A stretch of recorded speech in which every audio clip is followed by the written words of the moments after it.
Europe 1, bonjour. Votre premier rendez-vous info de la journée. Raphaël Duchemin.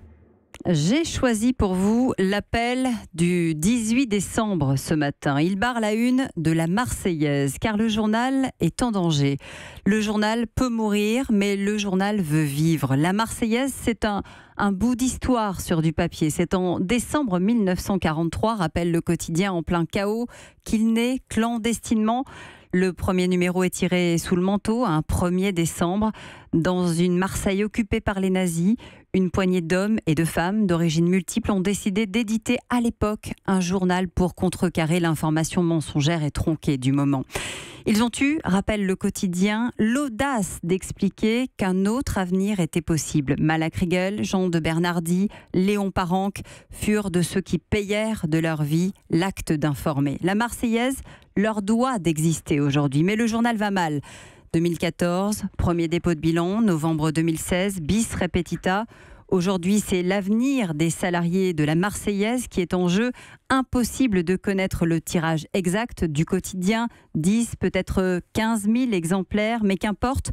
Le journal, d'abord d'obédience communiste, a changé un peu sa ligne éditoriale, l'a ouverte, et aujourd'hui, on le lit dans les Bouches-du-Rhône, dans le Var, dans les Alpes de Haute-Provence, le Vaucluse, l'Hérault, le Gard. S'il venait à s'éteindre, ce serait un petit bout de liberté qui disparaîtrait.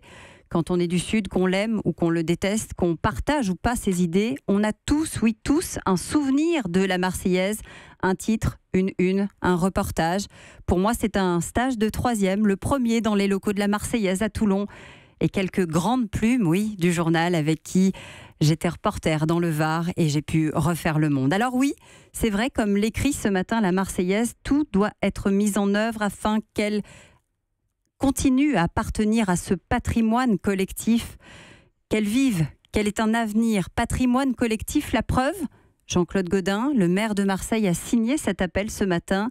Denis Masseglia, président du Comité national olympique et sportif aussi, tout comme l'humoriste Patrick Bosso, Robert Guédiguian, Pape Diouf, Renaud Muselier, Aurélie Filippetti. Je pourrais continuer longtemps, la liste est longue. Et peut-être votre nom aussi au bas de cet appel. Europe 1.